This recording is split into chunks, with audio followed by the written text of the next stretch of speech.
नमस्कार, सत्ता का महासंग्राम देख रहे हैं आप। मैं हूं आपके साथ ब्रजेश चौक से। सीधे चलते हैं छत्तीसगढ़ के Ambikapur. Deputy CM TS Singhdeo ने किया मतदान। मतदान से पहले महामाया का लिया आशीर्वाद। मतदान केंद्र राजमोहनी कॉलेज में किया मतदान। डिप्टी सीएम ने 50 सीट पर जीत का किया दावा। अंबिकापुर से डिप्टी सीएम सिंहदेव ने किया मतदान।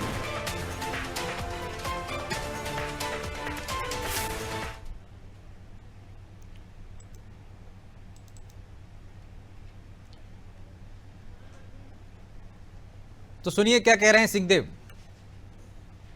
मत के अधिकार का मैंने भी प्रयोग किया और प्रजातंत्र की बुनियादी व्यवस्था में भाग लिया। इस बात का गहरा संतोष है। देश में प्रजातंत्र फले फूले और हम सब इस प्रक्रिया में भागीदार बने। बाबा सत्ता में कितने सीट मिलेंगे? कम से कम 50। ये अब 3 तारीख का इंतजार करना चाहिए। रिपोर्ट तो पॉजिटिव आ रही है, सब तरह से पॉजिटिव आ रही है।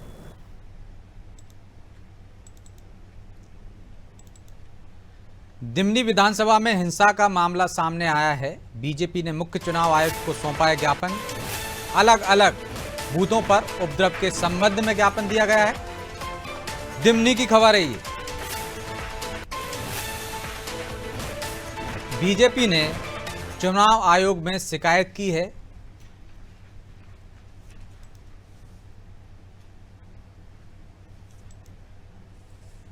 आज भारतीय जनता पार्टी के प्रतिनिधिमंडल ने मुरैना जिले के दिमनी विधानसभा के संबंध में, जहां पर लगातार लगभग 29 पोलिंग बूथ से उपद्रव की शिकायत आ रही है, विभिन्न लोगों के द्वारा बार बार हमारे पोलिंग एजेंट्स को बाहर निकालना, उनको धमकाना, उनको प्रताड़ित करना, इस तरह की जो शिकायत आ रही थी उसको पूरी सूचीबद्ध करके हमने मुख्य चुनाव आयुक्त जी को दिया है। इसकी शिकायत आज हमने लगातार मुरैना में भी करी है, हमारे लोगों ने वहाँ पर भी करी है, लेकिन अभी तक वहाँ पर कोई कार्यवाही नहीं हुई है। जिस तरह से कांग्रेस अपनी हार की बौखलाहट को देखते हुए व्यवहार कर रही है, ये अपने आप में बहुत ही नकारात्मक है लोकतंत्र के लिए। हमारा प्रयास है कि वहाँ पर शांतिपूर्ण मतदान हो और उसमें प्रशासन का जितना सहयोग मिलेगा उतना ही हम अच्छा काम कर पाएंगे।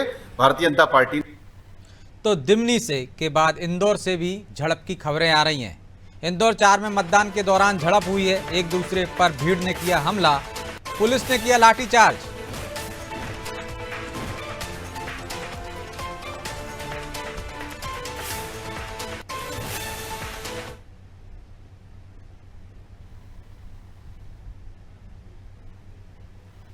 तो ये इंदौर की तस्वीरें आप देख रहे हैं, किस तरह से झड़प चल रही है,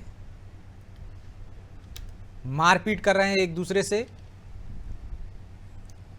दिमनी के बाद इंदौर से खबर आई, इंदौर 4 में की ये घटना है।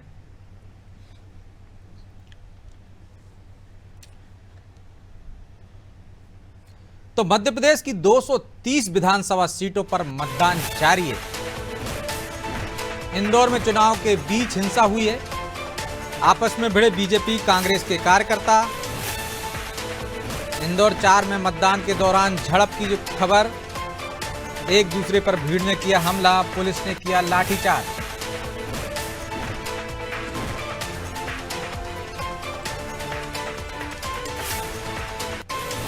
मध्य प्रदेश की 230 सीटों पर मतदान जारी है। नक्सल प्रभावित क्षेत्रों में मतदान खत्म हो चुका है। बहर, लांजी, पारसवाड़ा में वोटिंग खत्म हो गई है। नक्सल प्रभावित क्षेत्र थे, इस वजह से यहां पर पहले वोटिंग खत्म की गई है।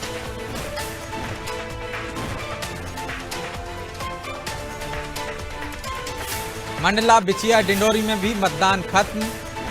सुबह 7 बजे से दोपहर 3 बजे तक हुई वोटिंग, क्योंकि ये नक्सल प्रभावित क्षेत्र है। शेष सीटों पर शाम 6 बजे तक होगा मतदान। ठीक है।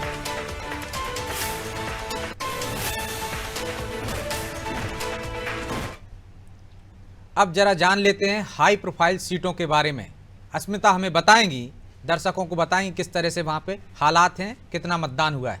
ब्रजेश जी, पल पल की अपडेट हम अनादि टीवी के जरिए जो है हमारे दर्शकों को दे रहे हैं। इसी के साथ जो है 1 बजे तक कितना मतदान प्रतिशत रहा हाई प्रोफाइल सीट पर, इसका जायजा हम लेंगे। देखेंगे तस्वीरों में स्क्रीन पर छिंदवाड़ा में अब तक जो है 43.44% मतदान हुआ है। बात अगर हम करें बुधनी की तो 54.50% मतदान यहाँ पर हुआ है। दिमनी की अगर हम बात करें तो 44.58% मतदान यहाँ पर अब तक हुआ है। इंदौर 1 की बात करें तो 33.17% मतदान यहाँ पर हुआ है। तो 1 बजे तक के सारे रिकॉर्ड्स हैं। इंदौर 4 की बात करें तो 35.16% मतदान यहां पर हुआ है। तो आप देख सकते हैं कि बढ़ चढ़कर लोग जो है मतदान में हिस्सा ले रहे हैं, मतदान करें। चलिए अगली सीटों की बात कर लेते हैं। राऊ की अगर हम बात करें तो 37.13% मतदान यहां पर हुआ है। सावेर में 44.80% मतदान 1 बजे तक हुआ है।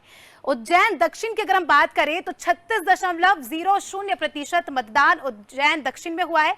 काला पीपल की और अगर हम रुख करें तो 53.44% मतदान अब तक हो चुका है। 1 बजे तक के रिकॉर्ड्स है। सोनकच्छ में भी 53.59% मतदान हुआ है। अब तक सबसे ज्यादा मतदान जो है सोनकच्छ में हुआ है। अब हम अगली सीटों पर जो है नजर डालेंगे। ग्राफिक्स के जरिए लगातार हम आपको पल पल के अपडेट दे रहे हैं। देवास की अगर बात करें तो 43.48% मतदान यहां पर हुआ है। होशंगाबाद की बात करें तो 42.20% मतदान 1 बजे तक हुआ है। सांची विधानसभा सीट की बात करें तो 48.75% मतदान यहां पर देखा जा रहा है। निवास में 42.23% मतदान हुआ है। नरसिंहपुर 47.88% मतदान 1 बजे तक नरसिंहपुर सीट पर हुआ है। तो देखिए लगातार ग्राफिक्स के जरिए हम आपको अपडेट्स दे रहे हैं। लाहौर सीट की अगर बात करें तो 45.03% मतदान यहां तक हुआ है। दतिया की अगर हम बात करें तो 48.76% मतदान हुआ है। रहली विधानसभा सीट की बात करें तो 49.99% मतदान रहली विधानसभा सीट में हुआ है। खुरई की अगर हम बात करें तो 48.30% मतदान खुरई में हुआ है। राधोगढ़ में 42.83% मतदान हुआ है। ये 1 बजे तक के सारे अपडेट से आप स्क्रीन पर देख सकते हैं। हॉट सीट पर हम आपको सारे अपडेट दे रहे हैं कि कितना मतदान हुआ है। चलिए अब अगला अपडेट आपको दे देते हैं। जबलपुर पश्चिम से हमारे पास जबलपुर पश्चिम की अगर हम बात करें तो 36.50% मतदान हुआ है। जबलपुर पूर्व की बात करें तो 33.00% मतदान हुआ है। मेहर की बात करें अगर मेहर विधानसभा सीट की तो 46.98% मतदान अभी यहां पर हुआ है। भोपाल उत्तर की बात करें तो 31.20% मतदान हुआ है। नरेला विधानसभा सीट की बात करें तो 27.85% मतदान नरेला विधानसभा सीट में। खास बात यह है कि नरेला में अभी तक सबसे कम मतदान हुआ है। जबलपुर पश्चिम में जो है 36.55% मतदान हुआ है। चलिए अब अगली सीट्स की ओर नजर डालेंगे। भोपाल दक्षिण पश्चिम में 29.15% मतदान हुआ है। हुजूर विधानसभा सीट की अगर हम बात करें तो 39.00% यहां पर मतदान हुआ है। शिवपुरी की अगर हम बात करें तो 48.82% मतदान शिवपुरी सीट में हुआ है। अटेर विधानसभा की अगर हम बात करें तो अटेर विधानसभा पर 42.60% मतदान हुआ है। डॉक्टर अंबेडकर नगर में 43.05% मतदान यहां पर हुआ है। तो लगातार जो है हॉट सीटों का हम अपडेट आपको दे रहे हैं। अगली सीटों की और अब हम नजर डालेंगे। तब तक के लिए आप अपडेट्स देख सकते हैं। भोपाल दक्षिण पश्चिम, हुजूर, शिवपुरी, अटेर, डॉक्टर अंबेडकर नगर में इतने प्रतिशत तक का मतदान जो है 1 बजे तक हुआ है। लोग जो है अभी भी बढ़ चढ़कर मतदान करने पहुंच रहे हैं। प्रतिशत जो है अभी और बढ़ सकते हैं। तो भोपाल दक्षिण पश्चिम के आंकड़े हम देख रहे हैं। 29.15% मतदान हुआ है। हुजूर विधानसभा सीट पर जो है 39.00% मतदान हुआ है। शिवपुरी की अगर बात करें तो 48.8%। ठीक है, धन्यवाद अस्मिता। आपने जो आंकड़े बताए दर्शकों को, मतदान के प्रतिशत में लगातार इजाफा हो रहा है। और अब इस पर चर्चा के लिए हमारे साथ मौजूद हैं योगेश गुप्ता, प्रवक्ता हैं बीजेपी से, अभिनव बरोलिया कांग्रेस प्रवक्ता हैं, अतुल शर्मा आप से प्रवक्ता हैं, और गौरव चतुर्वेदी वरिष्ठ पत्रकार, और हमारे सहयोगी मनोज वर्मा। आप सभी मेहमानों का बहुत बहुत स्वागत है। गौरव जी, शुरुआत आपसे ही करते हैं। आंकड़े दिलचस्प हैं। नक्सल प्रभावित क्षेत्र बालाघाट में, जहां पर यह डर था कि कोई घटना ना हो जाए, 3 बजे तक मतदान होना था, वहां हम देख रहे हैं कि आंकड़ा 60% से ऊपर है। लेकिन राजधानी यहां सबसे कम, इसकी वजह क्या देखते हैं आप? राजधानी भी है और भी जो मतदान प्रतिशत है अभी बहुत तेज नहीं है, और जिसको लेकर के ये माना जा सकता है कि बड़े शहरों में जो पॉलिटिकल तौर पर बहुत संपन्न माने जाते हैं। दोनों ही शहरों में एक राजनीति के प्रति उपेक्षा का भाव सा नजर आ रहा है।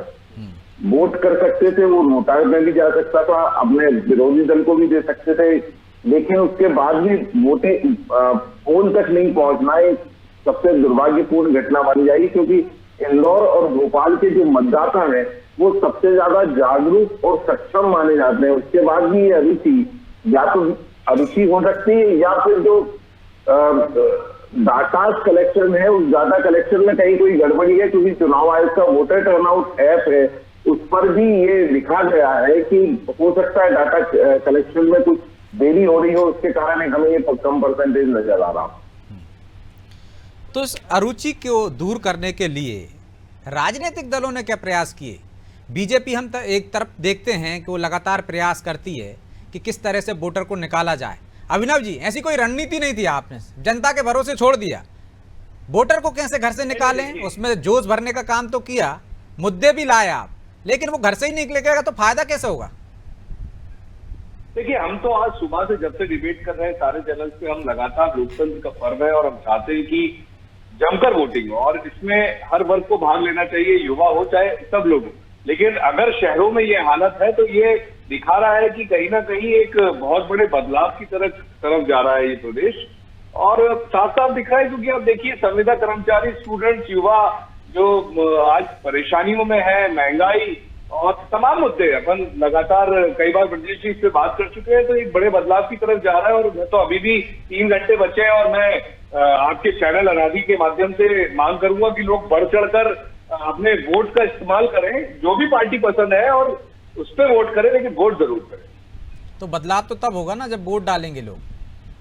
मैं वही तो बात करता हूँ आपसे कि पब्लिक को वोट करने के लिए निर्वाचन जो अपनी प्रक्रिया बराबर करता है। कांग्रेस पार्टी लगातार मांग कर रही थी कि जरूर वोट करें, लेकिन नहीं हो रहा है। तो ये सोचिए 18 साल 20 साल से शासन कर रही है यहाँ पे भारतीय जनता पार्टी, तो कहीं ना कहीं घोटाला, भ्रष्टाचार, 50% कमीशन इतना हावी हो गया कि जनता इतने गुस्से में है। तो गुस्से में आपके पास वोट डालने जाना चाहिए ना, गुस्से में घर बैठ जाएगी तो फायदा आपको कैसे मिलेगा? हमारे साथ हमारी जन आक्रोश यात्रा में जो जनता थी वो लगातार, ग्रामीण क्षेत्र में जो जनता थी वो पूरी हमारे साथ है, लगातार है। और वहां का वोट परसेंट देख ले। आपने शहरी इलाके की बात करी है मुझसे, भोपाल और इंदौर की, वो बात मैं आपको बता रहा हूँ। भोपाल और इंदौर में कहा जाता है कि भारतीय जनता पार्टी का गढ़ है, भारतीय जनता पार्टी को कोई नहीं हरा सकता है। आज मैं आपको कहना चाहता हूं कि उसका घमंड टूटने वाला है। ठीक है, घमंड टूटने वाला है गुप्ता जी, क्योंकि शहरी क्षेत्रों में आपका वर्चस्व रहता है, ऐसा अभिनव जी भी कह रहे हैं और ऐसा दावे भी किए जाते हैं, लेकिन अब वहीं मतदाता नहीं निकल रहा है। आपके लाख जतन के बावजूद क्या ये निराशा आपके प्रति नाराजगी है? नहीं ब्रजेश जी, देखिए अभी आपके चैनल पे मैं देख रहा था, ग्वालियर चंबल संभाग में 45 से 48% के आसपास वोटिंग हो रही है और मध्य क्षेत्र में जरूर थोड़ी सी कम वोटिंग है। लेकिन अभी जहां भोपाल शहर में हम बैठे हैं, आपके यहाँ स्क्रीन पर 1 बजे तक के आंकड़े दिखाए गए थे, मेरे पास ताजा अपडेट है, लगभग 40% के आसपास भोपाल में भी वोटिंग हो चुकी है। अभी 3 सवा 3 का समय बचा है, 3 घंटे की वोटिंग और है लगभग। तो मैं ये मान के चलता हूँ कि लगभग 68 से 70% वोटिंग भोपाल में भी हो जाएगी। तो रेशो ऑफ वोटिंग का परसेंटेज जो है वो लगभग 2018 के आसपास ही जाने वाला है। यदि 2018 के आसपास जाएगा तो नतीजे क्या 2018 जैसे होंगे? उससे बेहतर होंगे। उससे बेहतर इसलिए होंगे कि आप देख रहे हैं कि जिस प्रकार आपसी सर फुटब्बल कांग्रेस पार्टी के अंदर और कांग्रेस के इंडी गठबंधन, आज एक ताजा उदाहरण देता हूं, मेहगांव विधानसभा, राहुल भदौरिया कांग्रेस के प्रत्याशी है, वहां भिंड क्षेत्र में आता है मेहगांव, वहां पर आम आदमी प्रत्याशी, आम आदमी पार्टी के लोगों ने उन पर गोली चलाई। तो जो लोग देश में इंडी गठबंधन को लेकर बड़े उत्साहित थे, उसको सिरे से खारिज किया। पहले कमलनाथ जी ने रैली की अनुमति नहीं दी, अखिलेश जी को अखिलेश वखलेश बोल दिया, बच्चा है, और अखिलेश जी ने भी पलटवार करके बोला कि धोखेबाज पार्टी का हो। तो ये लोग सब अलग अलग लड़ रहे। कहने का तात्पर्य मेरा ये है कि ग्वालियर चंबल संभाग और उत्तर प्रदेश के सीमावर्ती इलाके में 1.5 से 2% का वोटिंग परसेंटेज है। पिछले इलेक्शन में 2 सीटें आई थी बहुजन समाज पार्टी की और 1 सीट आई थी इसकी समाजवादी पार्टी की। तो अब ये चूंकि सब लोग अलग अलग लड़ रहे हैं, आम आदमी पार्टी अलग है, और आपकी समाजवादी बहुजन समाजवादी पार्टी अलग है। निश्चित रूप से ये वोट कटुआ का रोल निभाएंगे और वोट कटुआ किसके होंगे? ये कांग्रेस पार्टी को नुकसान करने वाली कवायतें हैं जितनी भी हैं। तो इससे भारतीय जनता पार्टी को निश्चित रूप से फायदा होगा। दूसरी बात, मेरे मित्र अभिनव बरोलिया जी ने कहा कि भोपाल और इंदौर शहरों में, बड़े शहरों में बीजेपी का वर्चस्व होता है। मेरे छोटे भाई, आप भूल गए, पिछले 18 वर्षों से भारतीय जनता पार्टी का वर्चस्व पूरे मध्य प्रदेश में। हमने मिस्टर बंटाधार वाले मध्य प्रदेश को पलट कर रख दिया। हमने विकास की वो गंगा भाई है जो पिछड़ा और बीमारू राज्य हुआ करता था, आज विकसित मध्य प्रदेश की श्रेणी में खड़ा हुआ है। आज नेशनल हाईवेज देख लो आप, मध्य प्रदेश के चकाचक रोडें हैं, 150-200 की स्पीड से चले जाओ इंदौर भोपाल उज्जैन कहीं। दूसरी बात, जब मध्य प्रदेश के 4 बड़े शहरों को हमने एयर कनेक्टिविटी दे दी है। भोपाल इंदौर में मेट्रो चालन हो गया है। 27,000 हेक्टेयर का जो सिंचित रकबा था मिस्टर बंटाधार के समय, वो 4,15,000 हेक्टेयर के करीब पहुंच गया है। 5 लाख किलोमीटर से ज्यादा की हमने सड़कें बना दी। प्रधानमंत्री आवास योजना के अंतर्गत हमने 65 लाख से ज्यादा आवास गरीब कल्याण योजनाओं के अंतर्गत वितरित किए। किसान सम्मान निधि के माध्यम से हमने किसानों को 12,000 रुपए प्रति साल देने की जो शुरुआत करी है, उससे हमारे किसान वर्ग का उत्थान हुआ है। हमारी लाडली बहनों को हमने 1300 करोड़ रुपए, 1 करोड़ 38 लाख बहनों के खाते में डाले। 259 करोड़ रुपए हमने उज्ज्वला गैस के अंतर्गत 450 रुपए के सिलेंडर के हिसाब से सावन के महीने से लेकर और चुनाव की घोषणा के पहले तक दिए। तो हम जो कर रहे हैं वो हम कह रहे हैं। और वहीं दूसरी तरफ कांग्रेस पार्टी 971 वचनों का एक झूठ का बड़ा पुलंदा मध्य प्रदेश की जनता के सर पर कमलनाथ जी ने फोड़ा। 71 वचन भी पूरे नहीं किए। युवा स्वाभिमान रोजगार के अंतर्गत 4,000 रुपए स्टाइपेंड देने की बात करी थी। अभी इस बार के घोषणा पत्र में वो 1,500 से 3,000 हो गया। बढ़ती महंगाई में स्टाइपेंड कम क्यों कर दिया साहब? तो ये कमलनाथ जी जो कहते हैं वो करते नहीं। किसान कर्ज माफी के नाम पर किसानों को नीले पीले हरे पन्नों में उलझाया। 2.5 लाख से ज्यादा किसानों को डिफाल्टर कर दिया। एक भी किसान का कर्जा 2 लाख रुपए तक का माफ नहीं किया। तो ये सारी बातें हैं, मध्य प्रदेश की जनता देख रही है, भली भांति समझ रही है। और हम इन नीतियों को लेकर ही मध्य प्रदेश की जनता के समक्ष गए और उनका आशीर्वाद जवाब ले लेते हैं अभिनव जी से। अभिनव जी, अब शहरों में ही नहीं पूरे मध्य प्रदेश में बीजेपी का वर्चस्व है। 2018 से बेहतर परिणाम आएंगे, बीजेपी के पक्ष में आएंगे। विकास की गंगा बह रही है। 2003 से पहले के मध्य प्रदेश को पलट कर रख दिया उन्होंने, इसलिए माहौल उनके पक्ष में है। ब्रजेश जी, सारे जुमलों को जनता सुन रही है और ये साफ साफ दर्शा रहा है कि जब कर्मचारियों के वोट डल गए, जब पुलिस कर्मचारियों के वोट डल गए, बुजुर्गों के, हमारे पेंशनधारियों के वोट डल गए, तब इनका घोषणा पत्र आया। तो सोचिए कितनी थकी हारी पार्टी है ये, पूरे तरीके से थक चुकी है। भ्रष्टाचार घोटाले कर करके इनके पेट भर गए। नरेंद्र सिंह तोमर जी का वीडियो, बेटे का वीडियो घर घर में चर्चा का विषय कि 10,000 करोड़ गांजे और अफीम की खेती कर रहे हैं, तो हमारे बच्चे आज रोजगार क्यों नहीं मिल पा रहा है इनको? और ये साफ साफ दिख रहा है, ये चर्चा हो रही है। ग्वालियर भिंड की ये बात कर रहा है, खूब वोटिंग होगी वहां पे, जम की होगी। बात हो रही है भोपाल और इंदौर की, टॉपिक है भोपाल और इंदौर। पूरे प्रदेश में वोटिंग होगी, शहरों की बात कर रहा था मैं। लेकिन वहां क्यों होगी वोटिंग? क्योंकि जनता त्रस्त है, जनता बदलाव चाहती है। इतना बड़ा बदलाव आपको देखने को मिलेगा कि अभी जो यहाँ पे हंस कर भाजपा के गुणगान कर रहे हैं, इनको 3 तारीख को जवाब देते नहीं बनेगा कि अरे ठीक है, बड़े उदास होकर बैठेंगे कि हाँ ठीक है, जनता का निर्णय सर्वोपरि है, हम जनता के निर्णय को सिरोधार। मैं आपके चैनल पे बैठूंगा ब्रजेश जी, आपको अभी बोल दे रहा हूँ, संकेत को बोल देना कि मुझे जरूर बैठाए इसी टाइम पे। मैं कहीं से भी टाइम निकाल के आपके साथ 3 दिसंबर को पता चलेगा कि जनता किसके चेहरे पे मुस्कान लाती है।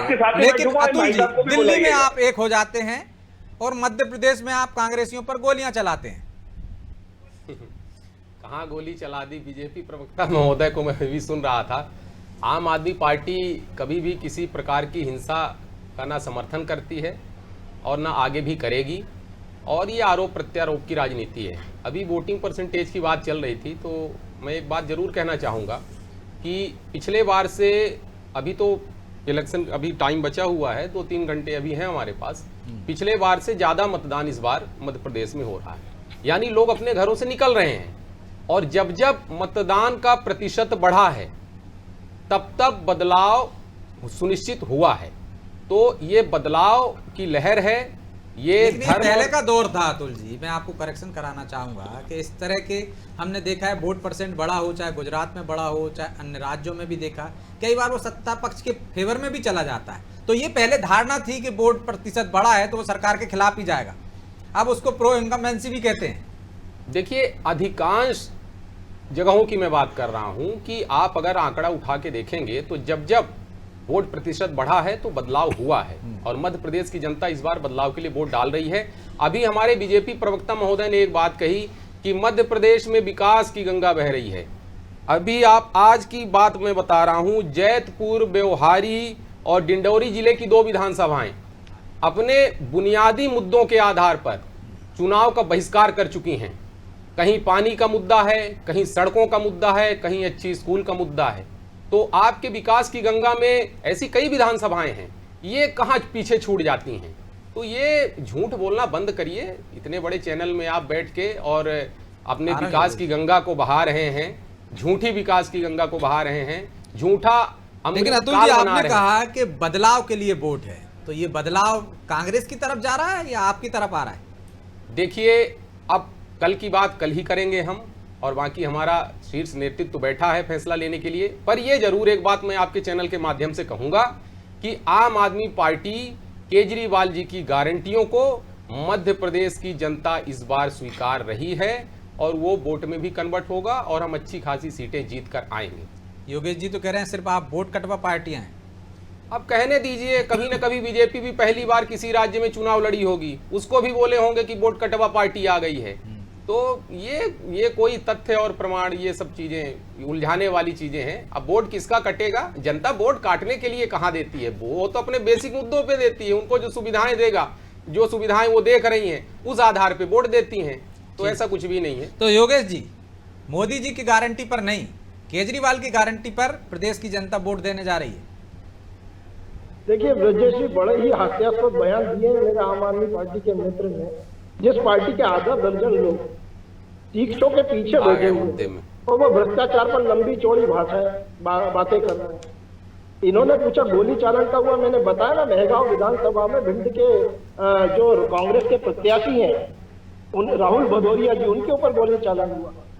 तो भारतीय जनता पार्टी अपनी नीति और नीतियों के आधार पर मध्य प्रदेश की जनता के समक्ष, और हम नेक नियत से, ईमानदारी से मध्य प्रदेश की जनता का भविष्य और हमारी माँ बहन बेटियों का जो जीवन है उसके स्तर को उठाने के लिए प्रयासरत है। और ये हमारी माँ बहन बेटियां देख भी रही हैं, भांजियां भी देख रही हैं। निश्चित रूप से मेरे दोस्त अभिनव बरोलिया जी ने आरोप लगाया कि एक वीडियो का वो फर्जी वीडियो है। मैं आपके माध्यम से आपके दर्शकों तक बात पहुंचाना चाहूंगा, किसी राजस्थान के ठगराज द्वारा एडिटेड वो वीडियो है। जांच एजेंसियों के संज्ञान में वो वीडियो आ चुका है और बहुत ही जल्दी चौंकाने वाले खुलासे किए जाएंगे। रही बात भ्रष्टाचार की, तो भूपेश बघेल महादेव एक्ट के अंतर्गत जो मुख्यमंत्री है छत्तीसगढ़ के, वो स्वयं 508 करोड़ के घोटाले के आरोप में है और ईडी-आईटी की जांच में है। राजस्थान में वो लाल डायरी राजस्थान की जनता बड़े गौर से देख रही है। और मेरे एक भाई ने बोला कि वक्त है बदलाव का और परिवर्तन होगा। मैं बताऊंगा ब्रजेश जी कैसे परिवर्तन होगा।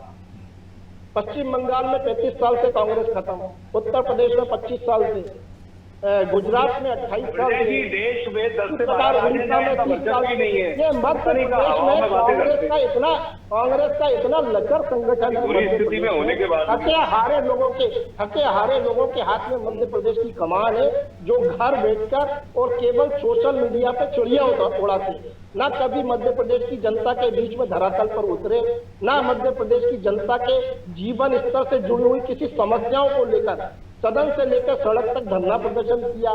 सिर्फ इनको जनता ऐसे ही मुख्यमंत्री बना दे।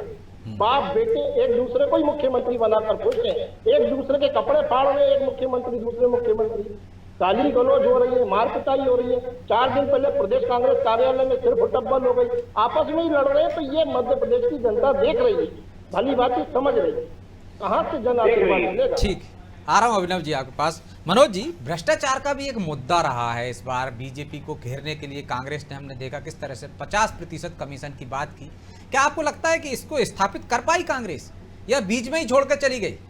देखिए, निश्चित तौर पर जिस प्रकार की मेहनत कर्नाटक में हुई थी उसको स्थापित करने के लिए, उतना प्रयास यहाँ नहीं हुआ। सरसरी तौर पर पहले हमने जरूर देखा कि एक जो डिजिटल प्लेटफार्म का इस्तेमाल करते हुए ये चस्पा करने का प्रयास किया, फिर उस प्लेटफार्म ने नोटिस दिए, लेकिन उतना बस वो भाषणों तक सीमित रहा। जैसे हमने कर्नाटक में देखा था, उसको स्टेब्लिश किया गया। यहाँ भी हमने देखा कि चिट्ठी पत्री आई थी, बीजेपी ही चूक कर गई थी। हाँ, निश्चित तौर पर बदल के तो स्थापित करने में आसानी हुई, यहाँ वो गलती नहीं की उन्होंने। निश्चित तौर पर, और जिस प्रकार से वहाँ के कुछ बीजेपी नेताओं ने भी उसको मान लिया था, क्योंकि बीजेपी के कार्यकर्ता ने सुसाइड किया था वहाँ, और एक मंत्री का बाकायदा उसने चिट्ठी लिख के नाम लिख कर गया था, जिसके बाद कांग्रेस को आसानी हो गई थी। लेकिन यहाँ ऐसा कुछ हुआ नहीं है, केवल कुछ चिट्ठियों के माध्यम से प्रयास किया गया, लेकिन उनमें से कुछ ने चिट्ठी के बारे में डिनाई कर दिया और कुछ ने कहा कि ये हमारे नाम से गलत चिट्ठी लिखी है, किसी ने कह दिया ये तो इस नाम का तो संगठन ही रजिस्टर्ड नहीं है। तो मुझे लगता है उतना गंभीरता से नहीं हुआ है। हालांकि हमने देखा मल्लिकार्जुन खड़गे ने अपने भाषणों में इसका जिक्र किया है, कमलनाथ ने किया है, प्रियंका गांधी ने भी जिक्र किया और राहुल गांधी ने भी, लेकिन उतनी दमदारी से उसके समर्थन में कुछ एविडेंस नहीं आया, कुछ साक्ष्य नहीं आया कि वो मुद्दे को आप चस्पा कर पाते। दूसरा, कर्नाटक में हमने देखा था लगभग 1-1.5 साल पहले से ये मुद्दा हावी होने लगा था, उसको एक रणनीतिक के हिसाब से कांग्रेस उसको आगे बढ़ रही थी और स्थानीय मुद्दों के साथ कांग्रेस ने भटकाव नहीं किया। जैसे हमने यहाँ देखा हीरावण आ गया, कंस आ गया, तमाम सारे आगे ची मुद्दे, लेकिन कर्नाटक में बेसिक मुद्दे जो हमने हिमाचल में देखा था कि बीजेपी ने तमाम प्रयास किए, लेकिन वहाँ पर कांग्रेस अपने मूल मुद्दों से हटी नहीं, भटकी नहीं। यहाँ भी प्रधानमंत्री ने राहुल गांधी को लेकर जो कुछ बयान दिया था, मुझे लगता है सोची समझी रणनीति थी वो, लेकिन उसके बाद कांग्रेस ने कोई रिएक्ट नहीं किया। तो ये मुझे लगता है ये अच्छी रणनीति रही, लेकिन इसको करते करते कांग्रेस ने देर कर दी। और दूसरा जो 2 मुद्दों में है, मैं थोड़ा 2 मिनट का आपका समय लूँगा। जो बात हो रही थी अभी इंदौर भोपाल की, कि कांग्रेस की हमारे मित्रों बीजेपी की कह रहे कि गढ़ की बात है, तो पिछले ही चुनाव में भोपाल जिले की 7 में से 3 कांग्रेस ने जीती है। भोपाल मध्य, भोपाल उत्तर, दक्षिण पश्चिम, ऐसा बहुत लंबे समय बाद हुआ है। इंदौर जिले की 9 में से 3 सीटें कांग्रेस के पास थी 2018 में। तो अब ये कहना कि ये बीजेपी का गढ़ बचा है, तो अगर कांग्रेस चाहे तो इस गढ़ में सेंध लगा सकती है। और दूसरा, जो वोटर टर्नआउट की आपने बात की है, तो 1-2-3 आंकड़े हैं मेरे पास कि जब भी 2% से ज़्यादा वोटिंग होती है मध्य प्रदेश में पिछले चुनाव से, वो सत्तारूढ़ पार्टी के पक्ष में जाती है। मिसाल के तौर पर 2003 में 7% वोट बढ़ा था, तो आप देखिए कि बीजेपी ने 173 सीटें जीती थी और कांग्रेस की 10 साल पुरानी सरकार चली गई थी।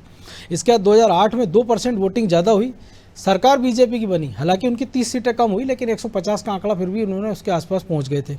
2013 में 2.79% वोट बढ़ा था पिछले चुनाव के मुकाबले, तो बीजेपी की 22 सीटें बढ़ गई थी और बीजेपी ने सरकार बना ली थी। लेकिन पिछले चुनाव में हमने देखा था 2018 में वोट शेयर 2% कम हुआ था, तो बीजेपी 5 सीटों से सत्ता से दूर रह गई थी, 6 सीटों से, 7 सीटों से माफ़ कीजिए। और इस बार भी 22 लाख नए वोटर जुड़े हैं, जो कि कुल मतदाताओं का लगभग 4% होता है। तो अगर ये मतदाता किसके पक्ष में जाते हैं, अगर ये कोई एक दल अपने साथ ले गया, आधे भी ले गया, तो मुझे लगता है निर्णायक साबित हो सकते हैं। निश्चित तौर पर आंकड़े दिलचस्प हैं आपके, और जो बता रहे हैं कि अब तक का रिकॉर्ड देखें तो बीजेपी के फेवर में जाता, बढ़त होने पर, और घटने पर कांग्रेस को एक तरह से नुकसान होता है। ये आंकड़े तो आपने बताया, लेकिन शहरी क्षेत्रों में जो आपने कहा कि इंदौर और भोपाल का जिक्र किया, तो इंदौर में भी हम देख रहे हैं कि मतदान प्रतिशत घट रहा है, वहाँ पे उतनी उत्सुकता दिखी नहीं रही, उत्साह दिख नहीं रहा। तो इसके पीछे क्या वजह देखते हैं आप?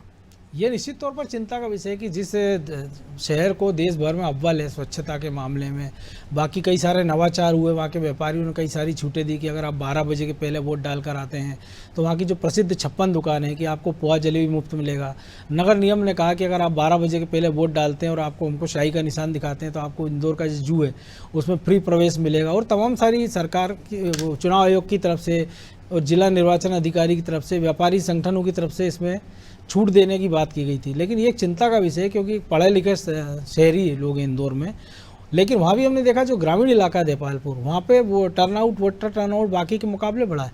भोपाल की आप बात ही देखिए कि अगर हुजूर विधानसभा की हम बात करें कि आधा हिस्सा उसका व्यापारियों का है, उसमें एक देहात का भी एक बड़ा हिस्सा आता है, वहाँ वोटिंग सबसे ज़्यादा हुई है भोपाल ज़िले में। लेकिन इसके उलट हम देखें दक्षिण पश्चिम, जो हमारे कांग्रेस के मित्र कह रहे थे, कांग्रेस भी कह रही थी कि उनको ओल्ड पेंशन स्कीम से बहुत सारी उम्मीदें हैं कि कर्मचारी त्रस्त नाराज हैं। तो पुलिसकर्मी जिनकी ड्यूटी चुनाव में लगती है वो जरूर पहले वोट डाल देते हैं, बाकी कर्मचारी अपने वोटिंग के दिन वोट डालता है। लेकिन दक्षिण पश्चिम में उतनी वोटिंग हुई नहीं है, जबकि कर्मचारी बहुल इलाका है, वो कर्मचारियों के काफ़ी सारे वहाँ परिवार रहते हैं। तो ये बता रहा है कि शायद कांग्रेस उनको भी अपील नहीं कर पाई है। वो हो सकता है कि अब 3 बजे के बाद वोटिंग % बढ़े, लेकिन जो ओवरऑल जो आंकड़ा है, नरेगा की हम बात करें कि वहाँ कर्मचारी बहुल इलाका नहीं है, लेकिन वहाँ वोटिंग परसेंट कम हुआ है, तो मुझे लगता है वहाँ बीजेपी को भी चिंता करने की बात है।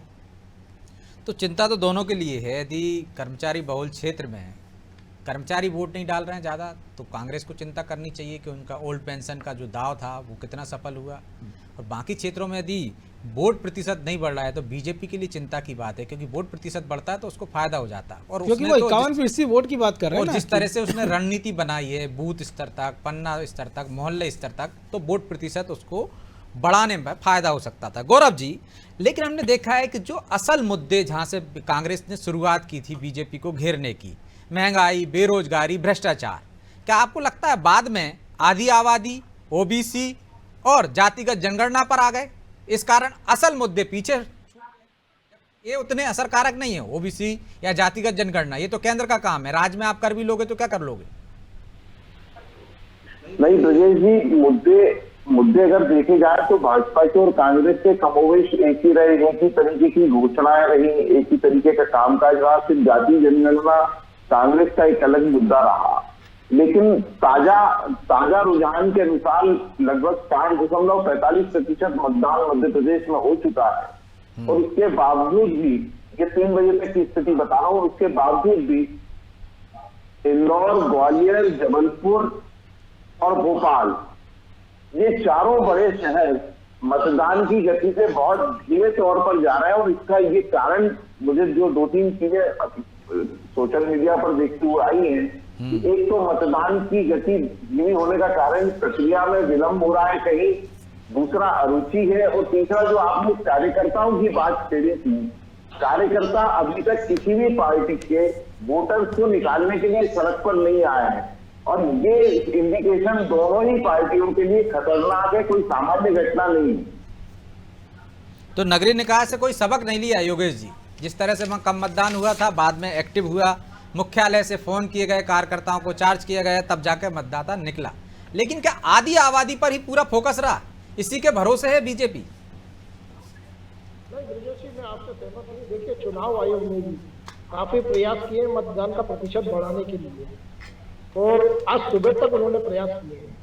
और हमने, अगर हम अपने दक्षिण पश्चिम क्षेत्र की बात करें, तो हमने रात के 11:30 बजे तक रहवासियों के घर जाकर सिर्फ एक प्रार्थना करिए कि आप मतदान अवश्य करें। वोट डालना आपका अधिकार है, क्योंकि आपकी उंगली पर लगी वो स्याही आपको वो अधिकार देती है जो आप सियासी दलों के ऊपर उठा सको।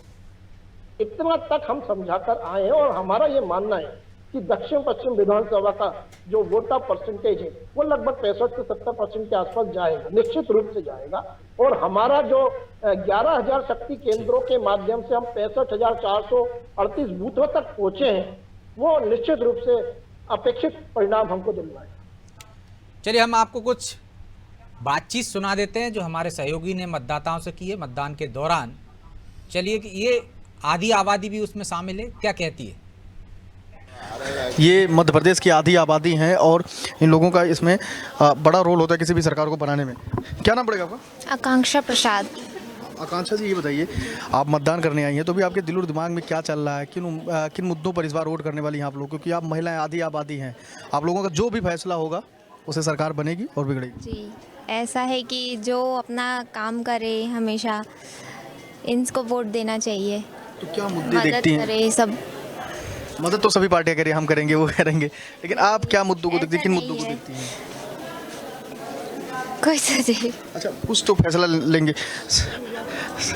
चलिए, लोगों से हम बातचीत कर रहे हैं अभी फिलहाल, और कुछ लोग बोल नहीं पा रहे हैं, लेकिन उनसे भी कहीं ना कहीं जानना ज़रूरी है, क्योंकि आप लोग आधी आबादी हैं और जो भी फैसला लेंगी उससे सरकार बनेगा, या किस कांग्रेस का चाहेंगे तो कांग्रेस का बनेगा, बीजेपी का चाहेंगे तो बीजेपी का बनेगा, इसलिए बात करना बहुत ज़रूरी होता है। आज मतदान हो रहा है यहाँ पे। माता जी, आपका क्या नाम पड़ेगा? मेरा नाम अन्नपूर्णा है। अन्नपूर्णा, कैसे भी आज मतदान हो रहा है आप लोगों के यहाँ? लोकतंत्र का ये महापर्व माना जाता है। ये 5 साल में एक बार मौका मिलता है कि जब आप लोग फैसला लेते हैं कोई भी, तो इस बार क्या फैसला लेने वाले, क्या दिल और दिमाग में आप लोगों के चल रहा है? काम काज कैसे देखती है सरकार जिसने भी किया है? जो अगर अच्छा नई सरकार आई तो अच्छा काम करे तो उससे कोई लेंगे ना। अच्छा, नई सरकार चाहती हैं इस बार। चलिए, आपको क्या लगता है? मेरे को ऐसा लगता है कि बीजेपी ने बहुत काम किया है, तो मेरा मुद्दा तो वही है कि मेरे को बीजेपी को ही देना है, ऐसा। बीजेपी को देखती हैं, और लोगों से भी हम बातचीत करेंगे। आपका क्या नाम पड़ेगा? लक्ष्मी बचले। लक्ष्मी जी, ये बताइए कि आज आप लोग मतदान केंद्र पे हैं, मतदान करने जा रही हैं। आप लोगों का जो भी फैसला होगा, सभी पार्टियां 2-3 महीने से खूब मेहनत कर रही हैं, आप लोगों को ही रिझाने और मनाने की कोशिश कर रही हैं, तो क्या लगा, किस पर विश्वास जता रही हैं इस बार, क्या मुद्दे हैं? बीजेपी आना चाहिए ऐसे। आपको क्या लगता है माता जी? आप लोग आई हैं, आज मतदान केंद्र पे हैं, सभी पार्टियां आप लोगों से खूब दांव खेली हैं कि हम ये कर देंगे, ये कर देंगे, वो करेंगे, ये विकास के कार्य, तो आपको क्या लगता है अभी काय के बारे में? जैसे अभी सोच समझ कर आए होंगे कि हमें इस पार्टी को वोट करना है, कौन? सोचे समझे नहीं है। चलिए, तो लोगों से हम बातचीत कर रहे हैं और जानने की कोशिश कर रहे हैं कि वो आखिर उनके दिल और दिमाग में अभी फिलहाल क्या चल रहा है, क्योंकि आज फैसले का वक्त है। इन लोगों का जो भी फैसला होगा उससे मध्य प्रदेश की भविष्य आगे लिखी जाएगी। कैमरा पर्सन आयुष सिंह के साथ मैं संजय पांडे, अनादि टीवी भोपाल। तो संजय को देख रहे थे आप, वो बता रहे हैं कि किस तरह से आधी आबादी का रुझान किस तरफ जा रहा है। 3-4 महिलाओं से बात की, इसमें अधिकांश कह रही थी कि बीजेपी ने काम बेहतर किया है। चलिए और ताज़ा खबर से आपको अपडेट करा देते हैं। मध्य प्रदेश छत्तीसगढ़ विधानसभा चुनाव का जो मतदान जारी है, 3 बजे तक के आंकड़े आ गए हैं। 60.45% मतदान हुआ है मध्य प्रदेश में। छत्तीसगढ़ में 3 बजे तक 55.31% मतदान हुआ है। लगातार मतदान में इजाफा हो रहा है, लोग घर से निकल रहे हैं, मतदान में बढ़ोतरी हो रही है।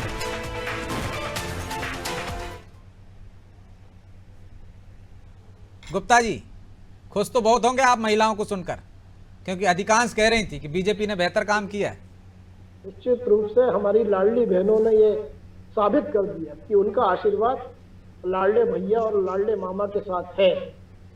तो हम बहुत बहुत आभार प्रकट करते हैं हमारी लाडली बहनों को, मध्य प्रदेश की माँ बहनों बेटियों को, और हम ये विश्वास दिलाते हैं कि उनके इस विश्वास पर मध्य प्रदेश की भारतीय जनता पार्टी की सरकार 100% खरा उतरने की पूरी प्रयासरत रहेगी। उनकी सुरक्षा के लिए, उनके जीवन स्तर के उत्थान के लिए हर संभव प्रयास भारतीय जनता पार्टी की सरकार करने जा रही है, और आपका आशीर्वाद हमको मिले ऐसा हमें पूर्ण विश्वास है, भरोसा है। और अभी भी 3 घंटे का जो समय बचा हुआ है, सभी माँ बहन बेटियों से प्रार्थना है, विनती है कि मतदान करने अवश्य जाए। जी, तो मतदान प्रतिशत तो बढ़ रहा है अतुल जी, और महिलाओं को आपने सुना भी जो मतदान केंद्र पर थी मौजूद, उनका रुझान बीजेपी की तरफ है, कुछ कांग्रेस का भी कह रही है, लेकिन आम आदमी की पार्टी की तरफ ऐसा कोई रुझान दिख नहीं रहा है। आधी आबादी पर आपने फोकस नहीं किया। देखिए, 2015 दिल्ली चुनाव की बात हो या 2020 पंजाब चुनाव की बात हो, हम सर्वे में नहीं, हम सरकार में आते हैं। और रही एक देश को सुनिश्चित तरीके से विकास की मुख्य धारा में जोड़ने का, हमारी बहनाओं को, हमारी बेटियों को एक मुख्य धारा में जोड़ने का, तो हमारे गारंटी कार्ड में उनके लिए अच्छे स्कूल की बात हुई है। अच्छे स्कूल बनाए जाएंगे, अच्छी शिक्षा दी जाएगी, 12वीं तक शिक्षा दी जाएगी स्कूलों में। मैं आपको, अब भोपाल की बात हो रही है तो भोपाल के परिप्रेक्ष्य में एक आपको मैं बात बताना चाहता हूँ कि राजधानी के कम से कम सैकड़ों ऐसे गाँव हैं, ज़्यादा समय मैं आपका नहीं लूँगा, 8-10 गाँव का नाम गिना देता हूँ, जहाँ मात्र 5वीं और 8वीं तक स्कूल हैं। तो आप लाडली बेटियों को पढ़ाना नहीं चाहते हैं, आप कैसे महिला सशक्तिकरण की बात कर सकते हैं? मैं गांव बताता हूं आपको, हुजूर विधानसभा के गांव हैं, कान्हा सैया, अरेड़ी, सेवनिया, ओंकारा, कल्याणपुर, इमलिया, मुगालिया कोट, चौपड़ा कला, देवलखेड़ी, श्यामपुर, कई बहुत लंबी लिस्ट है। 5वीं से 8वीं तक के स्कूल यहाँ है। तो स्कूटी साइकिल दे रहे हैं, अरे शहर से लगे हुए हैं। आप शिक्षित ही नहीं कर पाएंगे जब 12वीं तक पढ़ेगा नहीं। अभी मोदी जी ने क्या कहा, केजी से पीजी तक मुफ्त शिक्षा। आप जब 12वीं की पढ़ाई गांव में दे ही नहीं पा रहे हैं लाडली बेटियों को, बच्चों को, तो वो पीजी कैसे करेगा? तो इस पे कोई बात करने को तैयार नहीं है। यही सारी चीजें हमारे पार्टी के वॉलंटियर मध्य प्रदेश की जनता के पास जाकर समझाए हैं। घर घर उनको जाके ये बताया गया है कि अगर प्रदेश को नंबर 1 बनाना है, इस देश को नंबर 1 बनाना है, तो शिक्षा व्यवस्था को सुधारना होगा, जो कि मध्य प्रदेश में लचर है। 35% बच्चे 5वीं से 8वीं की पढ़ाई मुश्किल से पूरी कर पाते हैं, क्योंकि 12वीं तक स्कूल नहीं है। ये आंकड़ा है मध्य प्रदेश के बारे में। योगेश जी, तस्वीर आप दिखाते हैं एक विकास की, रफ्तार की, हाईवे की, मेट्रो की। दूसरी तस्वीर अतुल जी दिखा रहे हैं, ये कहीं दाग तो नहीं है आपकी तस्वीर पर? नहीं देखिए ब्रजेश जी, 70 साल का गड्ढा है, भरने में समय लगेगा। 18 साल में हमने एक बेहतर मध्य प्रदेश बना के दिया है मध्य प्रदेश वासियों को, इससे इनकार नहीं किया जा सकता है। रही बात हमने स्कूली शिक्षा को लेकर, आज 52-53 जिलों में सीएम हाई राइज स्कूल बनाए जा रहे हैं, और ये जो दिल्ली के स्कूलों की डींगे हाँक रहे हैं, दिल्ली के ही जो स्कूल में पढ़ने वाले विद्यार्थी हैं, उन्होंने अभी कुछ महीने पहले नगरीय निकाय के चुनाव में सरेआम पोल खोली थी मनीष सिसोदिया जी की शिक्षा नीति की। और एफजीडी चुनाव की बात मत करिए, रिजल्ट जनता के सामने। वो ढोल पीट रहे हैं, वो मनीष सिसोदिया जी आज जेल के अंदर है, शिक्षकों के पीछे शराब की, आपके कार्यालय से शराब घोटाले की स्क्रिप्ट लिखी गई है। आप झूठे तथाकथित घोटाले ऐसे लगा के नहीं बोलना। थोड़ा सा अनुपम जी, मैं आपसे कहना चाहूंगा कि आप जब बोल रहे थे मैं आपको सुन रहा, थोड़ा सा सुनने की भी आदत डाली। यदि आप नए नए आए हैं, थोड़ा समय लगेगा, मैं मानता हूँ परिपक्व होने में, लेकिन डिबेट की भी कुछ मर्यादाएं होती है, तो उनका अनुपालन करें, तभी दर्शकों तक आपकी भी मेरी भी बात पहुंच सकती है। तभी बीच में ये जो अपन घंटी बाजार मछली बाजार बना मध्य प्रदेश, ठीक है अतुल जी, आ जाने दीजिए, बात आ जाने दीजिए। आपने आरोप लगाए तो जवाब लीजिए। तो मध्य प्रदेश की शिक्षा नीति साल दर साल बेहतर होती जा रही है। आज हमारे लाडले भांजे, लाडली बहन, भांजियां देश विदेशों में अपना परचम लहरा रहे हैं। मध्य प्रदेश देश में ऐसा पहला राज्य है, रजत जी आपके चैनल के माध्यम दर्शकों तक पहुंचाऊंगा, जो स्टार्टअप में पूरे देश में अव्वल है। मध्य प्रदेश की आर्थिक नीति में हम आज 16% की आर्थिक विकास दर हासिल कर चुके हैं, और इसका एक बहुत बड़ा पैसा शिक्षा और स्वास्थ्य के ऊपर खर्च किया जा रहा है। आयुष्मान योजना के अंतर्गत 5 लाख तक का मुफ्त स्वास्थ्य मध्य प्रदेश वासियों का किया जा रहा है। कोविड काल में भी भारतीय जनता पार्टी शासित प्रदेश की और देश की सरकारों ने मध्य प्रदेश वासियों, देशवासियों के लिए यथासंभव प्रयास किए हैं। तो हम निरंतर प्रयासरत हैं कि हम हमारे 7.5-8 करोड़ मध्य प्रदेश वासियों का जीवन स्तर, उनका बहन बेटियों का जो सुरक्षा है, उसके लिए और क्या अच्छे कदम उठाना चाहिए वो उठाए जा रहे हैं, और उसके बेहतर परिणाम हमको हर साल मिल रहे हैं। हमारे शिक्षा नीति में भी सुधार आया है, हमारे स्वास्थ्य के आंकड़ों में भी सुधार आया है, महिला सुरक्षाओं के मामले में भी हम बेहतर स्थिति में 2013 के मुकाबले, 18 के मुकाबले। तो निरंतर प्रगति की ओर मध्य प्रदेश, और उसके बीच में रोड़ा डालने वाले कुछ चंद जयचंद लोग हैं जो आरोप प्रत्यारोप की राजनीति अभी भी कर रहे हैं। आधा दिन मतदान का गुजर चुका है, आरोप प्रत्यारोप का समय नहीं है। अब तो 3 दिसंबर बताएगा कि मध्य प्रदेश की जनता ने अपना आशीर्वाद किसको दिया। ठीक है, 3 दिसंबर को पता चलेगा गौरव जी। लेकिन तमाम मुद्दे, चाहे ओबीसी का मामला हो, चाहे जातिगत जनगणना की बात हो, या बेरोजगारी भत्ता की बात हो, तमाम तरह के जो कांग्रेस ने मुद्दे उठाए थे, क्या आपको लगता है कि लाडली बहना वो दाव है बीजेपी का पुराना आजमाया हुआ, इस बार भी भारी पड़ रहा है? क्योंकि लाडली लक्ष्मी योजना, मुख्यमंत्री कन्यादान योजना, जिनकी बदौलत वो लगातार सत्ता में बरकरार रही, इस बार भी दाव सटीक बैठा। ब्रजेश जी, ये कहना बहुत जल्दी होगा कि लाडली बहना का दाव सटीक बैठा या नहीं, और उचित भी नहीं होगा क्योंकि अभी चुनाव चल रहे हैं। नहीं, हम तो जो महिलाओं के जो बातचीत हुई है उसके आकलन के आधार पर ऐसा लग रहा है कि प्लस में जा रहा है। लेकिन कांग्रेस ने सरकार की जो गलतियां थी उन्हें भी जबरदस्त तरीके से उकेरा। भारतीय जनता पार्टी ने अपना काम भी बेहतर किया था, जो कर सकते थे चुनाव को लेकर के, और जो स्थिति पहले थी और उसमें बाद में सुधार किया। लेकिन जो सबसे बड़ी बात है वो है कि मतदाता किस तरफ जाएगा, क्योंकि लाडली बहना जैसी योजना नारी सम्मान कांग्रेस की भी है। ये मतदाताओं के विवेक के ऊपर है कि वो किस योजना को ज्यादा पसंद करते हैं। तो ये अभी कहना नाकाफी होगा कि भारतीय जनता पार्टी को इसका लाभ मिलेगा। दोनों ही राजनीतिक दलों ने जो अपने घोषणा पत्र बनाए हैं उनमें उन सारी योजनाएं सिमिलर हैं, कोई अलग अलग योजनाएं नहीं है। तो 150 रुपए का फर्क कहीं इधर है कहीं उधर है, बाकी पूरी योजना है। इसलिए ये कहना जल्दबाजी होगी, लेकिन अभी सवाल इस बात का है कि कैसे भी करके मतदान के प्रतिशत को बढ़ाया जाना चाहिए। आम जनता अपने घर से निकले, आपको, हमको और मीडिया चैनल, न्यूज वालों को, सभी को ये आग्रह करना चाहिए कि अपने कर्तव्य का, अपने अधिकार का उपयोग करें, अधिक से अधिक संख्या में मतदान करें। वो तो चुनाव आयोग से लेकर तमाम राजनीतिक दल भी लगे हैं, मीडिया संस्थान भी लगे हुए हैं कि बेहतर से बेहतर हो मतदान। लेकिन मनोज जी, जिस तरीके से गौरव जी कह रहे हैं कि अभी आकलन करना ठीक नहीं है, लेकिन जो तस्वीरें आ रही हैं सामने से, किस पर भरोसा करेंगे मतदाता, या कंफ्यूजन में रहेंगे कि नारी सम्मान योजना वो भी लेकर आ रहे हैं, 1500 रुपये देंगे, और बीजेपी भी लाडली बहना योजना लेकर आई है, लेकिन दोनों में कहीं ना कहीं कुछ तो अंतर होगा। एक पहले से महिलाओं के प्रति योजना लेकर आ रही है, एक ऐन समय पर लेके आती, या वो एक नारी सम्मान योजना का नकल की गई है। तो नकल तो ये करना हुआ ना कि जिस तरह हमने देखा छत्तीसगढ़ में भी एक चरण के मतदान हो जाते हैं और दूसरे चरण में कहीं ना कहीं लगता है गृहलक्ष्मी योजना लेकर आना पड़ती है भूपेश बघेल को। देखिए, निश्चित तौर पर दो चीज़ें ब्रजेश जी इसमें, अगर इसको ऐसे देखें कि एक ने कहा है कि हम देंगे और दूसरी पार्टी देने लगी है, और एक दो नहीं, पहले से देती आ रही है, बिल्कुल, और 4-4 किस्तें लाडली बहनाओं के खाते में चली गई है। तो मुझे लगता है एडवांटेज जो दे रहे हैं उसके खाते में, क्योंकि एक है कि आप जीतेंगे तब देंगे। दूसरी एक बात है, जो वोटिंग की हम बात कर रहे हैं, कि जो अभी तक जितने राजनीतिक दल है वो ये कह रहे थे कि वोटर साइलेंट है, वो समझ में नहीं आ रहा उसके मन में क्या है। सुबह भी हमने इस पर हम डिस्कस कर रहे थे, जब 1 बजे के आसपास का वक्त था, तब जो आंकड़े हम देख रहे थे वोटिंग पे, वोटर टर्नआउट, वो थोड़ा सा डरा रहा था। वो इसलिए कि इतना कम वोटिंग शेयर हो रहा है, इतना कम वोट हो रहा है, पब्लिक घर से क्यों नहीं निकल रही है। लेकिन अगर 3 बजे तक 60% वोटिंग हो रही है, तो इसका मतलब है कि जो वोटर 5 बजे तक 60% हुआ करती थी बिल्कुल टोटल, तो ये बता रहा है कि वोटर अपना मन बना के बैठा था, राजनीतिक दल उसको पढ़ नहीं पाए।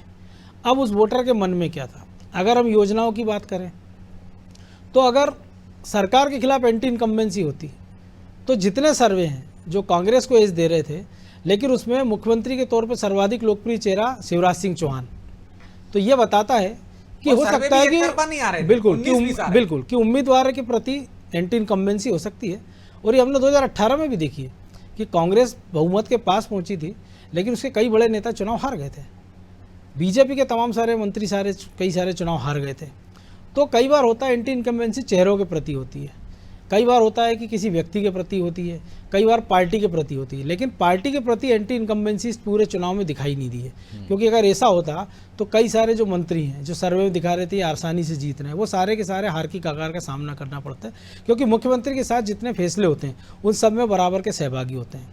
तो वोटर जो चुपचाप था उसने मन बना लिया था कि किसकी स्कीम्स, तो उसके दिमाग में कैलकुलेटर चल रहा होगा निश्चित तौर पर कि ये 1250 दे रहा है, ये 1500 दे रहा है, ये MSP धान की इतनी दे रहा है, ये गेहूँ की इतनी दे रहा है, ये बच्चों की शिक्षा के लिए इतनी बात कर रहा है, ये बच्चों के लिए इतनी बात कर रहा है, ये बहनों के लिए इतनी बात कर रहा है, ये युवाओं के लिए इतनी बात कर रहा है, बेरोजगारों के लिए इतनी बात कर रहा है।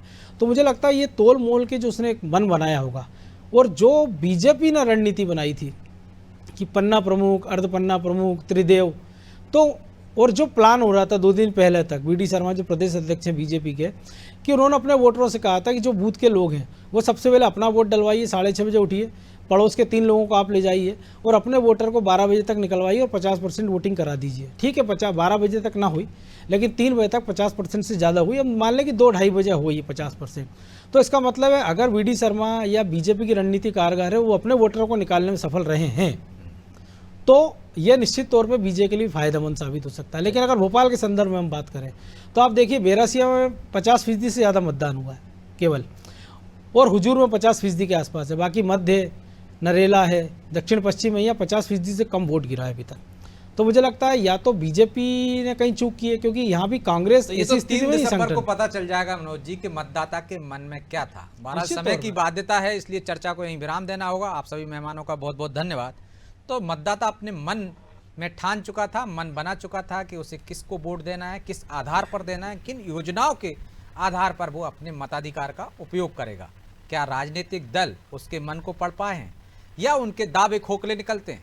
3 दिसंबर को पता चल जाएगा कि मतदाता के मन में कौन बसा था और किस पर उसने भरोसा किया। तब तक कीजिए इंतजार और मुझे दीजिए इजाजत। आप देखते रहिए अनादि टीवी। नमस्कार।